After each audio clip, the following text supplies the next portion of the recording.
Bonjour, je suis Grégory Barbier, voici les grands crimes de l'Est. Ils ont frappé un homme, l'ont défiguré, ont jeté son corps dans la Moselle. Les deux complices vont tout faire devant le tribunal pour échapper à la peine de mort. Mais vont-ils réussir à sauver leur tête ? La scène est d'une sauvagerie épouvantable. Mohamed Aissaoui, la victime, est d'abord frappé à coups de poing par l'un de ses deux adversaires, Bernard Morin. Puis le second agresseur, Raymond Macon, lui explose une planche sur la tête. Le pauvre homme s'écroule. Son corps est traîné au bord de la Moselle où les coups pleuvent à nouveau. Morin, pour l'achever, s'empare d'une pierre de 20 kilos et lui lâche sur la figure à 4 reprises. Après cette sinistre besogne, Morin constate « Voilà le travail. Maintenant, il a la bouche derrière les oreilles. » Puis, il s'agit pour les deux brutes de faire disparaître le corps. Il le déshabille, il le leste avec la grosse pierre et le pousse au milieu de la rivière. Dans une baraque voisine, les vêtements sont brûlés, après que Morin et son complice ont pris les 20 000 francs que la victime destinait à l'achat d'une voiture. Puis, leur crime accompli, les deux assassins s'enfuient. Le lendemain du meurtre, la disparition de Mohamed Aissaoui, ouvrier aux aciéries de Pompey, est signalée. La veille, le 9 février 1957, il avait quitté son domicile, laissant sa femme et ses 4 enfants, pour se rendre à Custine, où il devait rencontrer un vendeur de voitures d'occasion.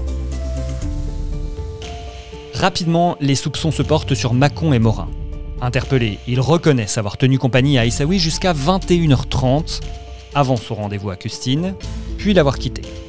Ils ont d'ailleurs été vus en sa compagnie dans plusieurs cafés où l'ouvrier avait payé des tournées, et même une bouteille de champagne pour fêter par anticipation l'achat de son véhicule. Les deux hommes sont relâchés.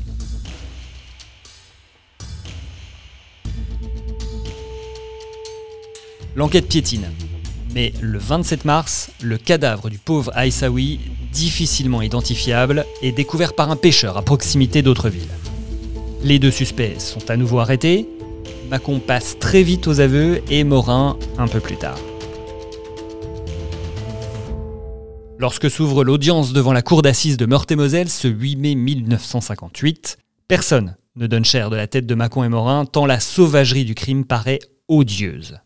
Autant le premier, issu d'une famille honnête, est décrit comme doux et bien élevé, autant le second fait figure de jeune dévoyé. À 20 ans, il s'est fait jusqu'à présent défavorablement connaître, comme on dit. Vosgien d'origine, fils d'un entrepreneur en monuments funéraires, fusillé soi-disant par erreur à la Libération, Morin n'a jamais occupé que de petits emplois qu'il abandonnait au bout de 15 jours. Réputé bagarreur, s'adonnant à la boisson, il raffolait d'histoires criminelles et de romans policiers. Son complice, âgé de 20 ans également, demeurant à Autreville, n'avait lui jamais fait parler de lui en mal. Enjoué, gai, sportif, Macon a fait la connaissance de Morin pour son plus grand malheur. Dans un réquisitoire ramassé, l'avocat général Roch demande la peine de mort contre Morin et juge que Macon, amendable et perméable au bien, pourrait bénéficier de circonstances atténuantes. Un réquisitoire qui facilite la tâche de Maître Arnoux, la défense de Macon. Il s'en inspire pour demander la clémence au juré.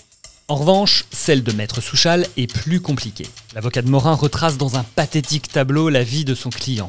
Il déplore la mauvaise éducation dans un milieu familial difficile.